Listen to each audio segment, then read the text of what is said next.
আর যারা এই চার কাজ ব্যতীত দুনিয়ার কাজে ব্যস্ত আছে বলে তারা ক্ষতিগ্রস্তের ভিতরে আছে। আরে মইরা গেলে সব সাইরা কবরে যাইবি, ফেরেশতারা কন্যায় কন্যায় দেখাইব টিভি। আরে মইরা গেলে সব সাইরা কবরে যাইবি, ফেরেশতারা কন্যায় কন্যায় দেখাইব টিভি। আরে কত রঙের কত ঢঙ্গের নাচন দেখায়, জোয়ান বুড়া পোলা মাইয়া সবাই মিলা চায়। কথা বলেন ঠিক কিনা?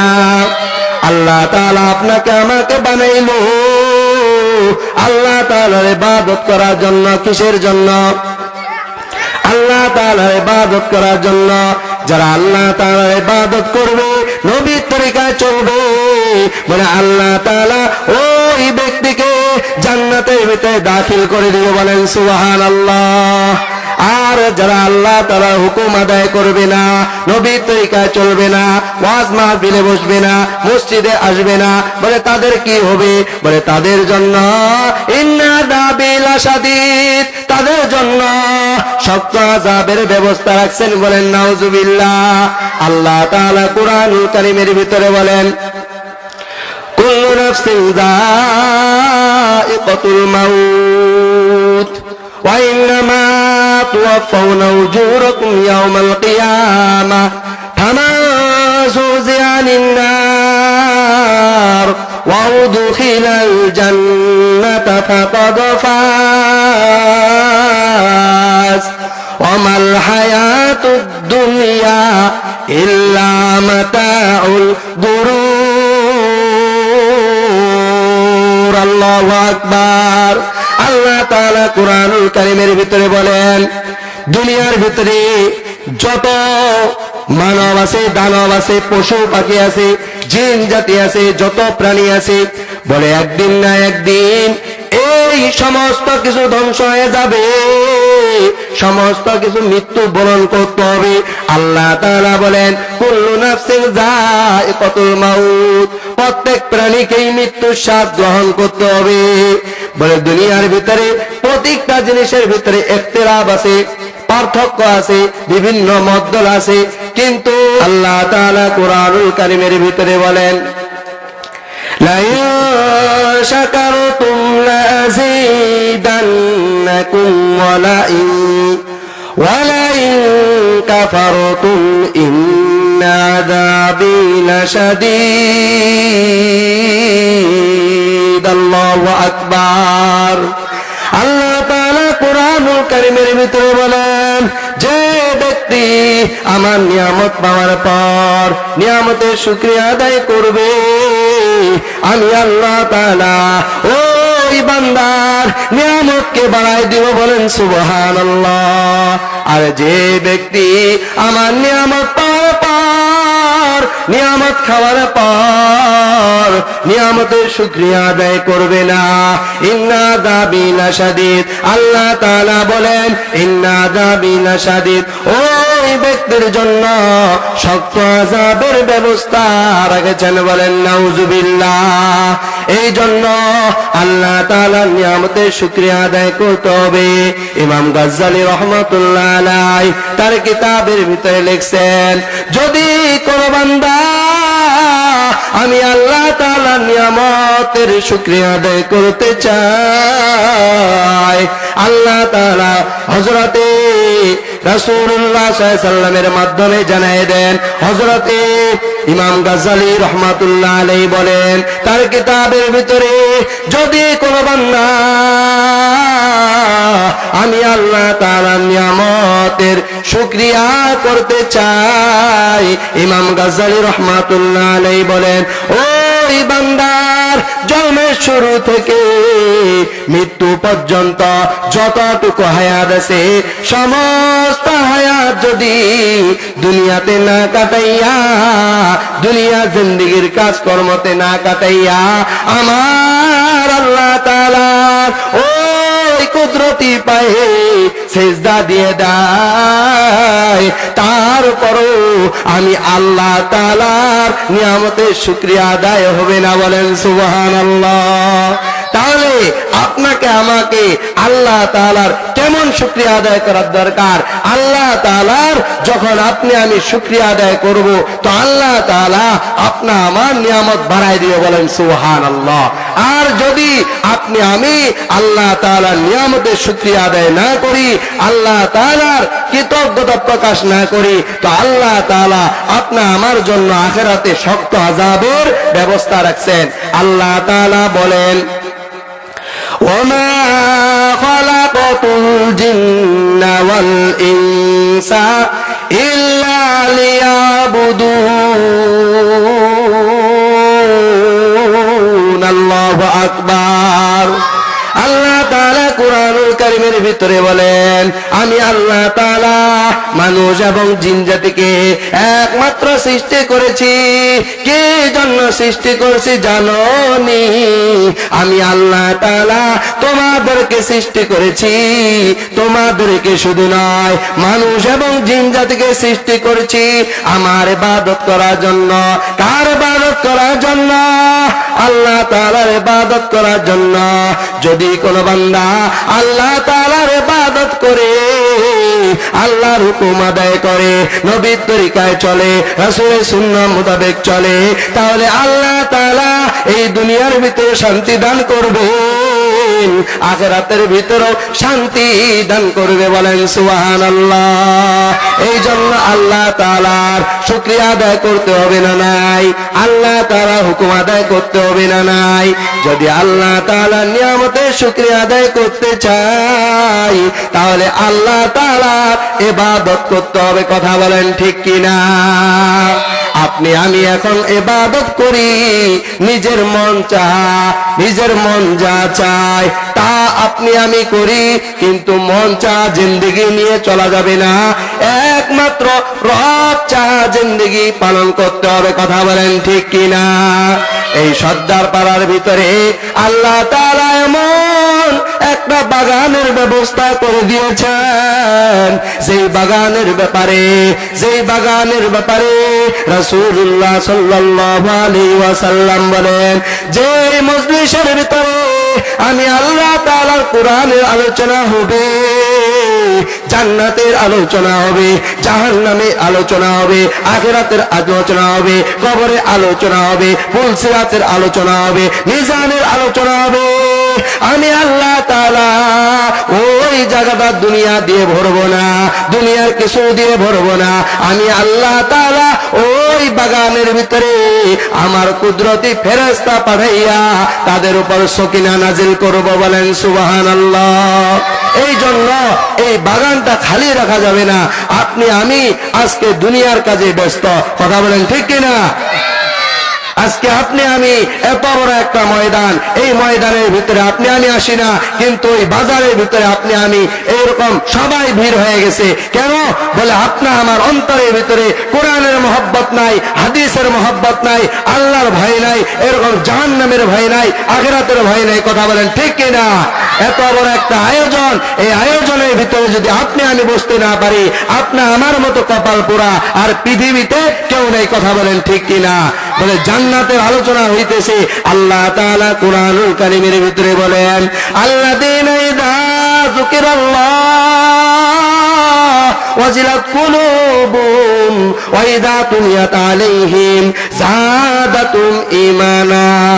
বলো দুনিয়ার মানুষ, তোমাদের সামনে যখন কুরআনুল কারীমের আলোচনা হবে, হাদিসের আলোচনা হবে, আমি আল্লাহ তাআলার আলোচনা হবে, যারা ঈমানদার হবে, যারা মুত্তাকিন হবে, যারা পরেজগার হবে, তাদের ঈমান তরুতাজা হবে। বলেন সুবহানাল্লাহ।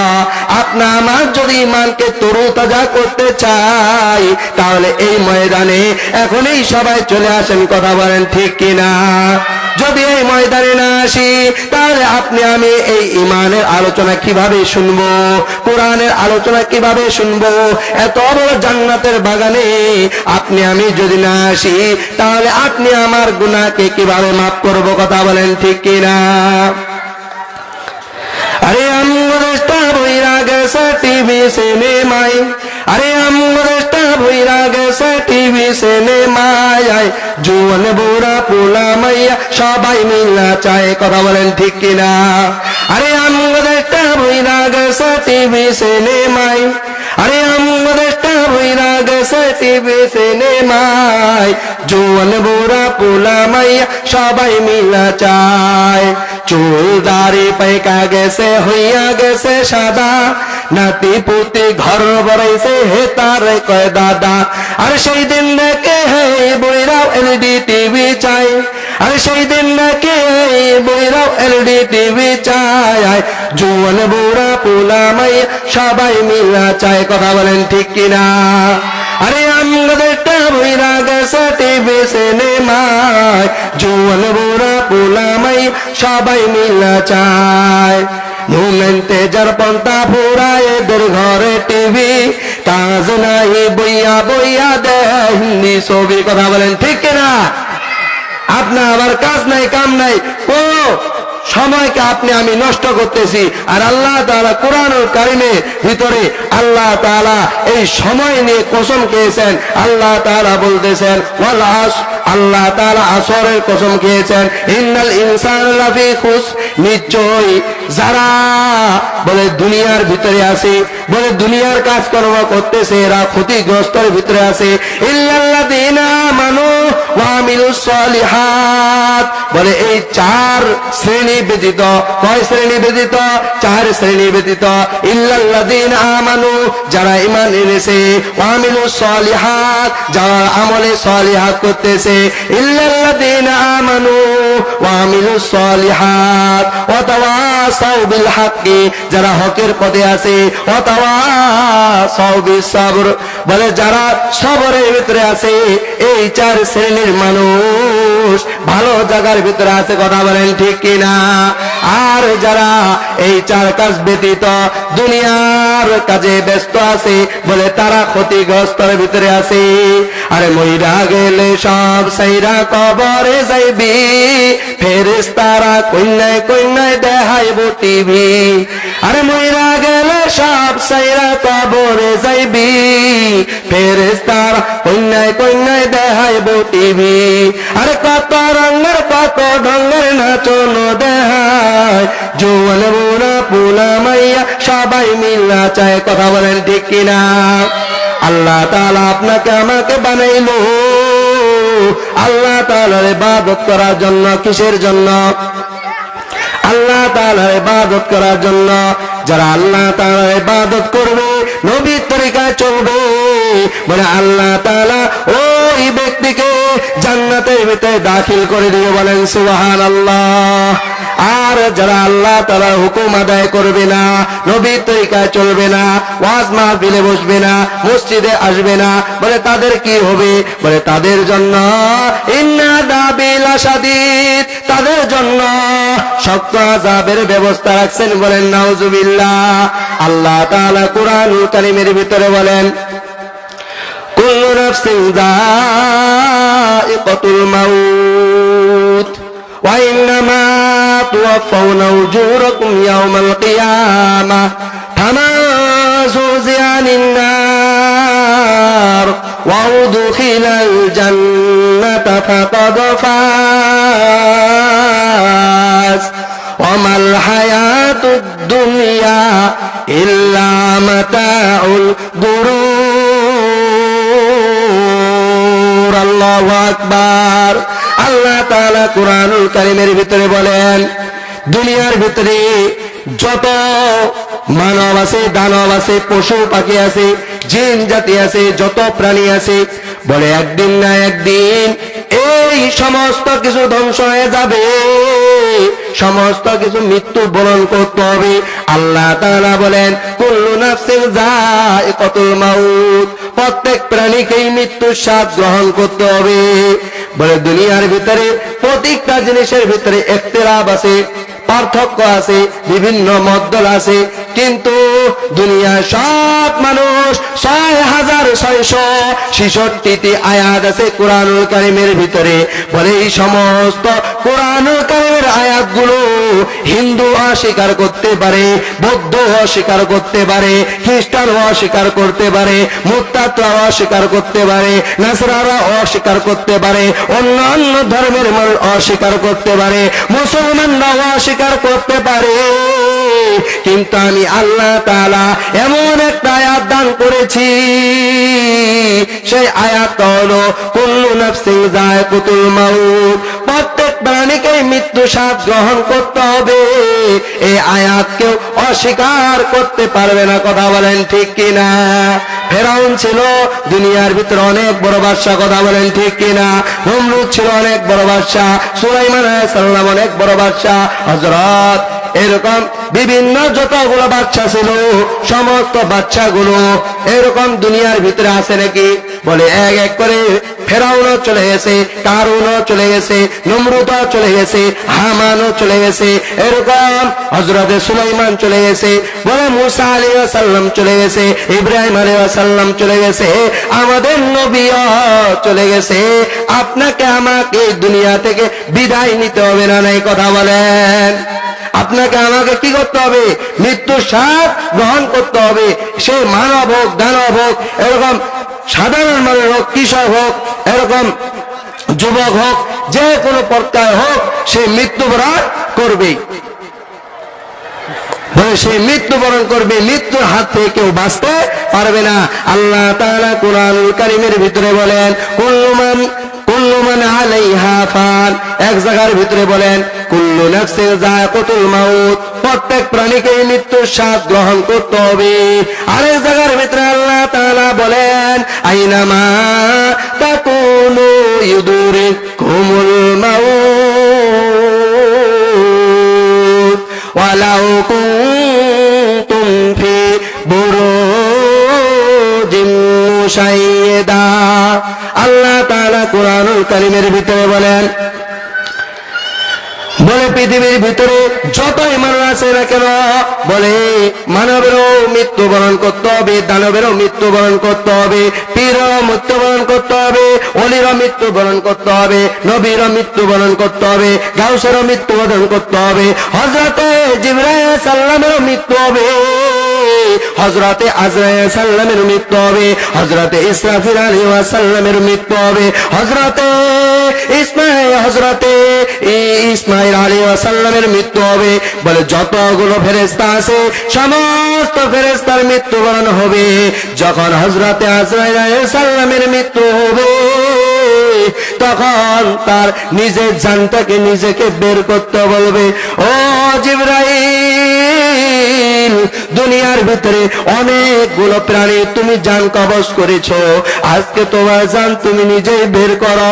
হযরতে আজরাইল আলাইহিস সালাম যখন নিজের জান নিজেই বের করতে ধরবে, বলে একটা মানুষ মারা যায়, যখন তার সময় হয়ে যায়, তখন ওই মানুষটা যখন জিবরাইল সাল্লাম জানটা নেওয়ার জন্য তার কাছে যায়, বলে একজন নেককার মানুষের কিরকম কষ্ট হয় আর একটা বদকার মানুষের কিরকম কষ্ট হয়, এই বয়ান না শুনলে বুঝবেন না যে আপনাকে আমাকে এই মৃত্যুটার স্বাদ ভক্ষণ করতে হবে।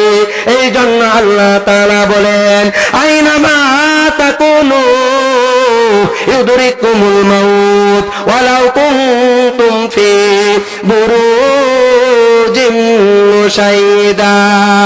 বলে মৃত্যু থেকে যদি আপনি আমি স্বর্গের ভিতরে ঢুকি, তারপরও আপনি আমি এই মৃত্যু থেকে পলায়ন করতে পারবো না।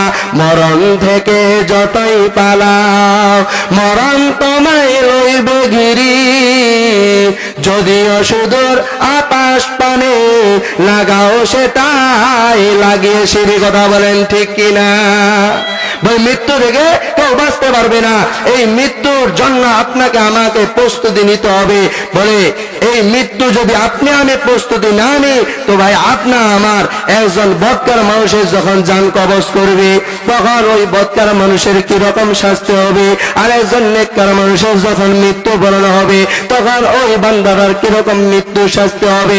আপনি আমি যদি আমল করে ভাই, তাহলে আপনা আমার কি লাভ হবে? বলে আপনি আমি যখন মৃত্যুবরণ করব, একবার এই হাদিসের দিকে খেয়াল করে, তাহিয়াউনা কামা তামুতুনা ওয়া তামুতুনা কামা তাহিয়াউনা, বলে একজন বান্দা ওই অবস্থায় মৃত্যুবরণ করবে যে অবস্থায় সে জীবন যাপন করবে, আর ওই অবস্থায় যদি ওই ব্যক্তি মৃত্যুবরণ করে, কাল কিয়ামতের দিন ওই অবস্থায় ওই বান্দাকে উঠাবে।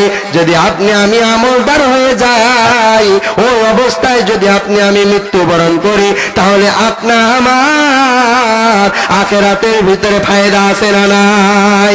কথা বলেন, আছে না নাই? বলে একজন নেককারের মৃত্যু কিভাবে হবে, একজন বদকারের মৃত্যু কিভাবে হবে? যারা নেককার হবে, বলে তাদের জানটা হযরতে আজরাইল সাল্লাম কিভাবে কত সহজ ভাবে নিবে, আর হযরতে এরকম যারা এরকম বদকার হবে তাদের জানটা কিভাবে কবজ করবে, একজন বদকারের জান কিভাবে কবজ করবে, এগুলো আলোচনা না শুনলে আপনা আমার বুঝে আসবে না। এই জন্য আল্লাহ তাআলা কুরআনুল কারীমের ভিতরে বলেন,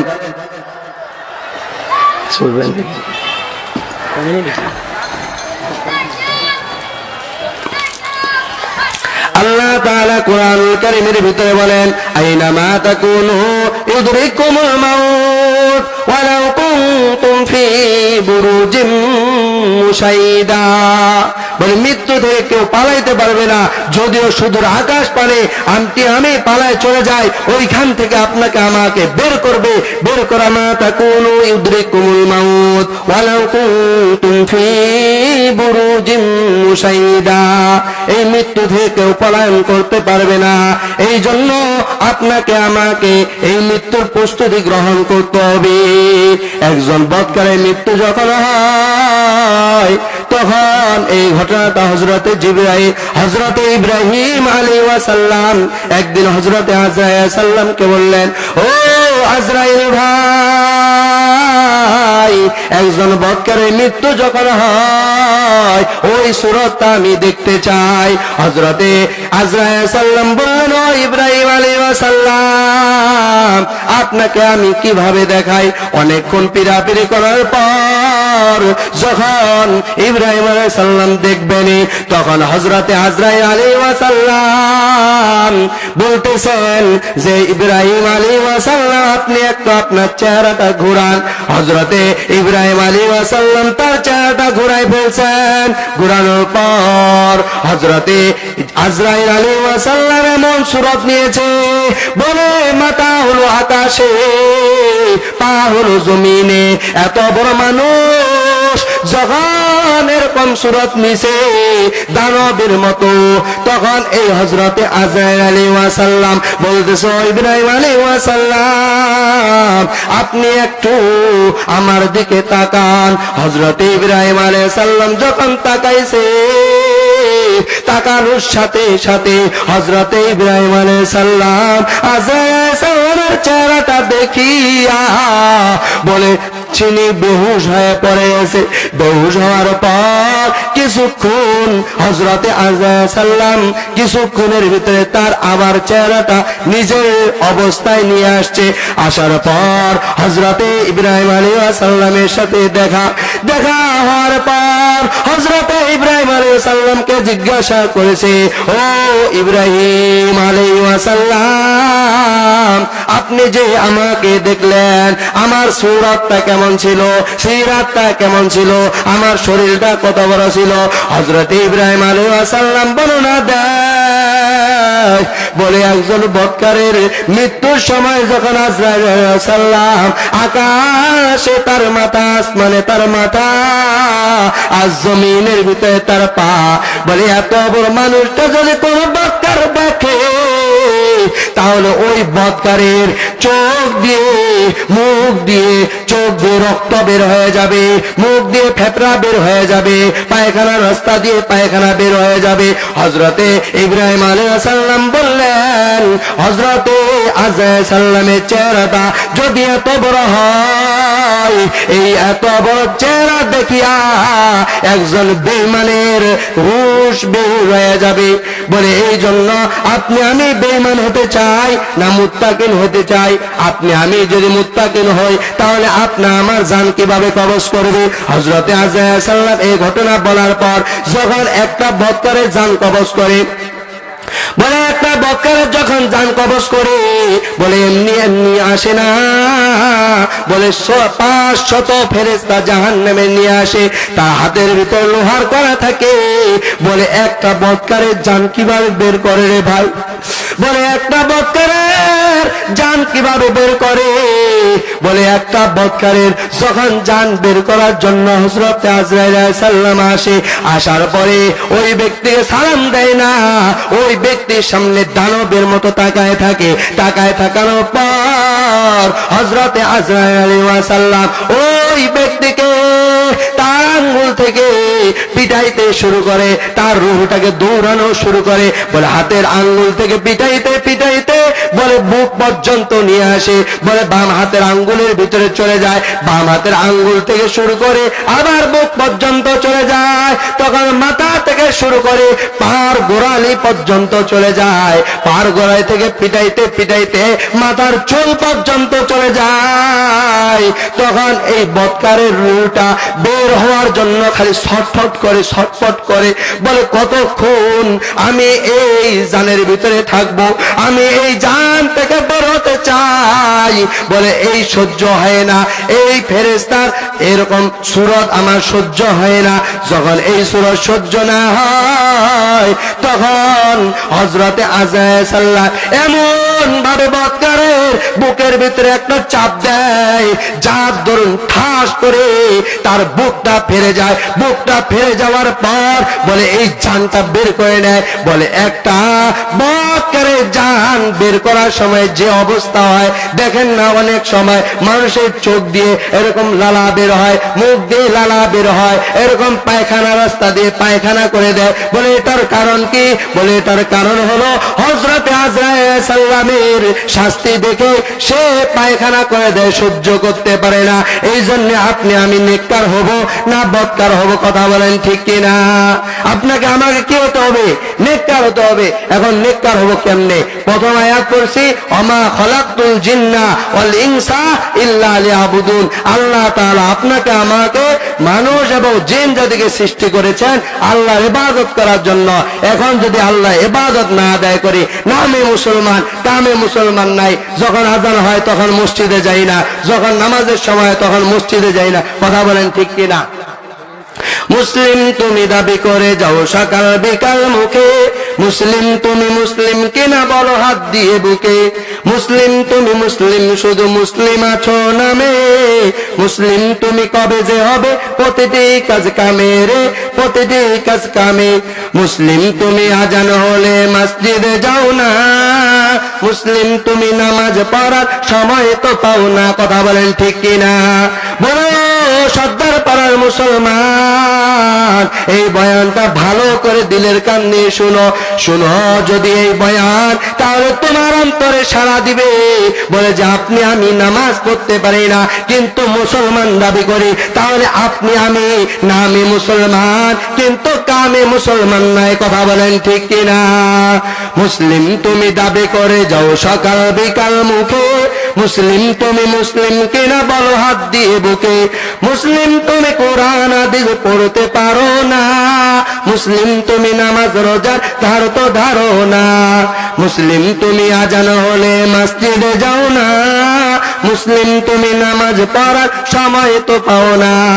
মুসলিম তুমি টিভি শোটের খবর রাখো বেশ, মুসলিম তুমি ঈমান আমল সব করেছো শেষ। কথা বলেন ঠিক কিনা? এই জন্য আল্লাহ তাআলার ইবাদত করতে হবে না নাই? আপনি আমি যদি আল্লাহ তাআলার ইবাদত না করি তাহলে হিন্দুরা কি আল্লাহর ইবাদত করবে? খ্রিস্টানরা আল্লাহর ইবাদত করবে? নাসারারা আল্লাহ ইবাদত করবে, ইহুদিরা আল্লাহ ইবাদত করবে, মুসলমানকে ইবাদত করতে হবে।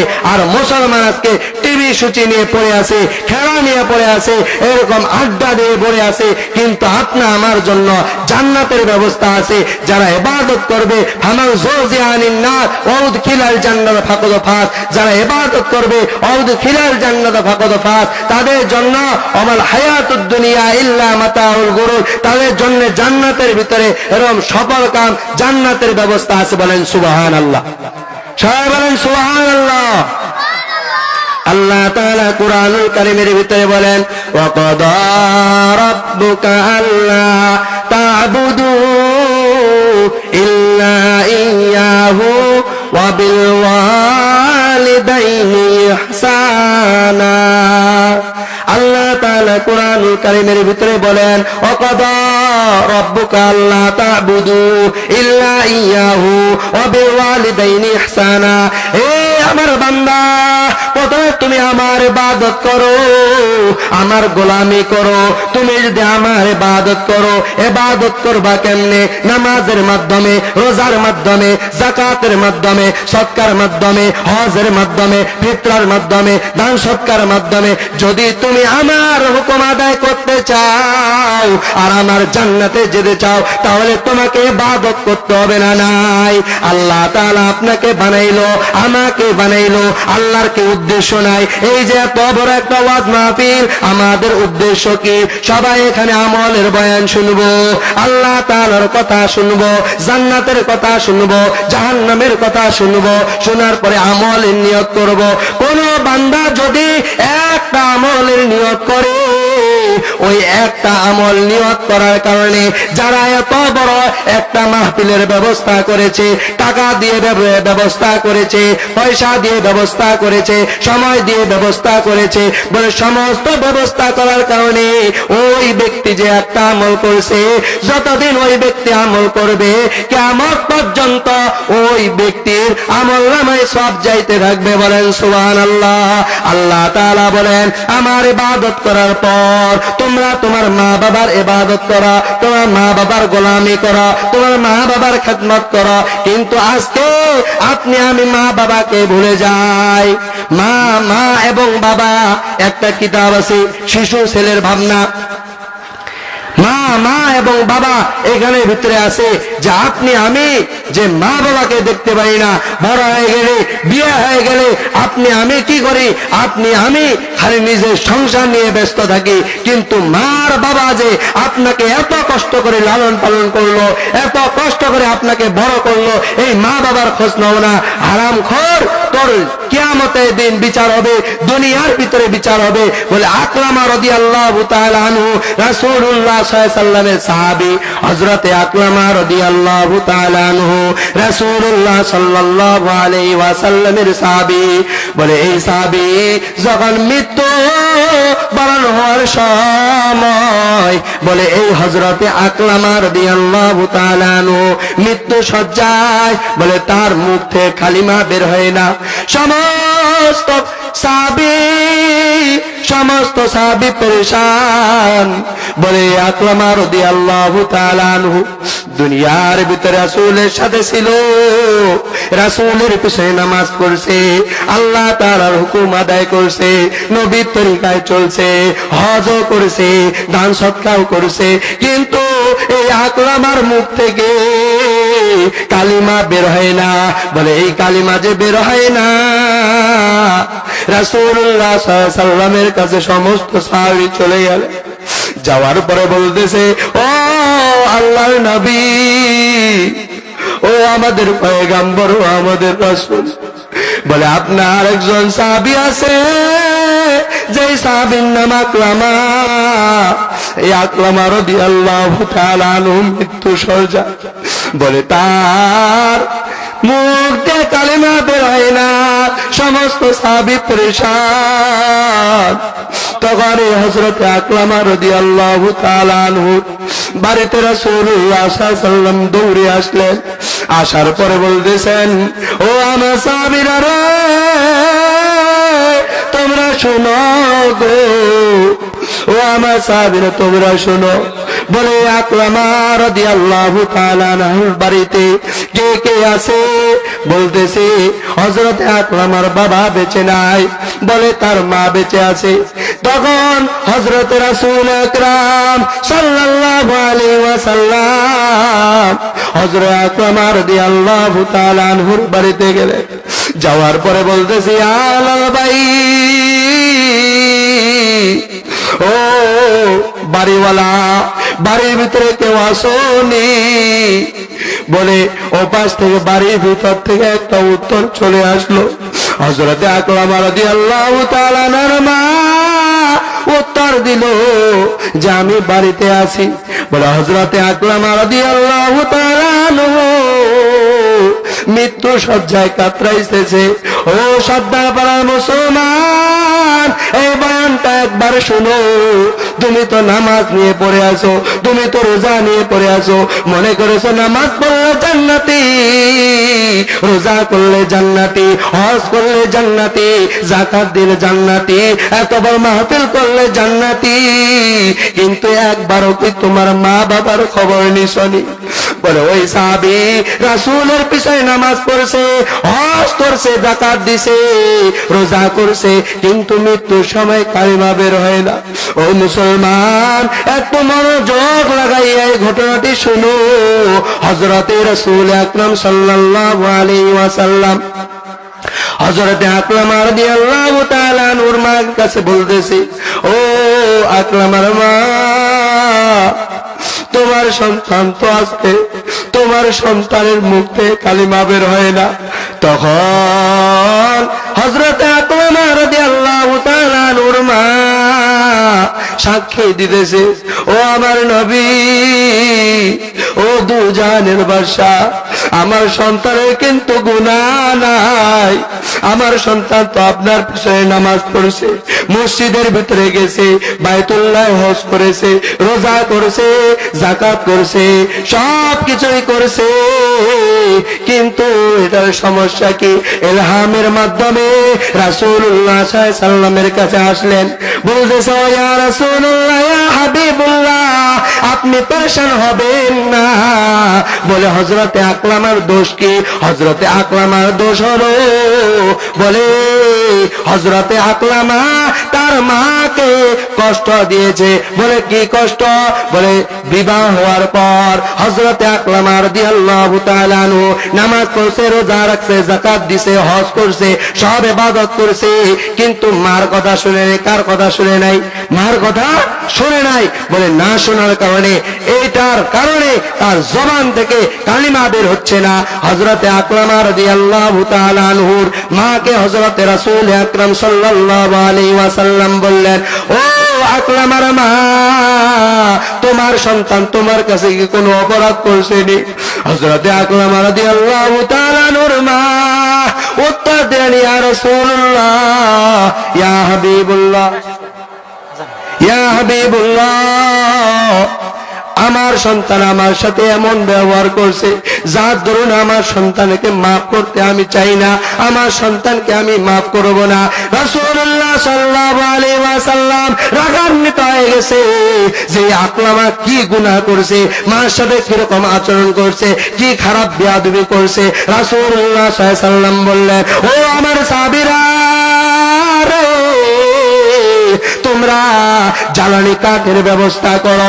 জ্বালানি কাঠের ব্যবস্থা করলো, করার পর হিন্দুরা যেরকম চিতা বানায়, এই চিতা বানাইলো। বানানোর পর বলতেছে, ও আমার সাহাবীরা, আকরামাকে ঘর থেকে বের করো, তাকে নিয়ে আসো, এই চিতার ভিতরে আজকে পোড়ানো হবে। এই ঘটনা যখন শুনলো তার মা, বলে তার মা শোনার কারণে তার মার অন্তরটা আর সহ্য করতে পারে না।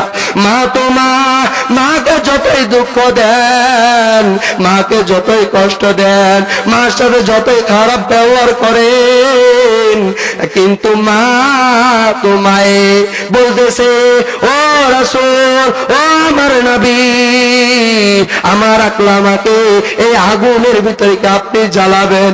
বলতেছে, হ্যাঁ, তোমার আকরামা যদি কালিমা নিয়ে মৃত্যুবরণ করতে না পারে, তাহলে তো আল্লাহ তোমার থাকলে আমাকে জাহান্নামে দিবে গো। তোমার সন্তানের জন্য আমরা দুনিয়ার ভিতরে জাহান্নামের ব্যবস্থা করছি, বলেন নাউজুবিল্লাহ। তার মা সহ্য করতে না পারিয়া বলতেছি, ইয়া রাসূলুল্লাহ, ইয়া হাবিবুল্লাহ, আমার সন্তানকে আমি মাফ করে দিলাম, বলেন সুবহানাল্লাহ। সঙ্গে সঙ্গে হযরত আকরামা রাদিয়াল্লাহু তাআলা আনহুর মুখের ভিতরে কালিমা উচ্চারণ, লা ইলাহা ইল্লাল্লাহু মুহাম্মাদুর রাসূলুল্লাহ।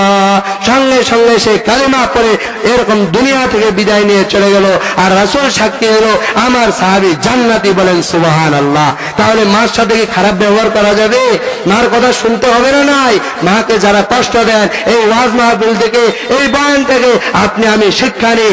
এত বড় সাহাবী হওয়ার পর, এত বড় হজ করার পর, যাকাত দেওয়ার পর, রাসূলকে দেখার পর, আল্লাহর হুকুম আদায় করার পর, নবীর সুন্নতের উপর চলার পর যদি মা বাবাকে কষ্ট দিই, তাহলে আপনি আমি জান্নাতি হতে পারবো না। এই জন্য মা বাবাকে কষ্ট দেওয়া যাবে? মায়ের দোয়া লও হে মুমিন, মায়ের দোয়া লও, মায়ের দোয়া লও হে মুমিন, মায়ের দোয়া লও। বিপদ পারবে না তুমি যখন যেথায় যাও,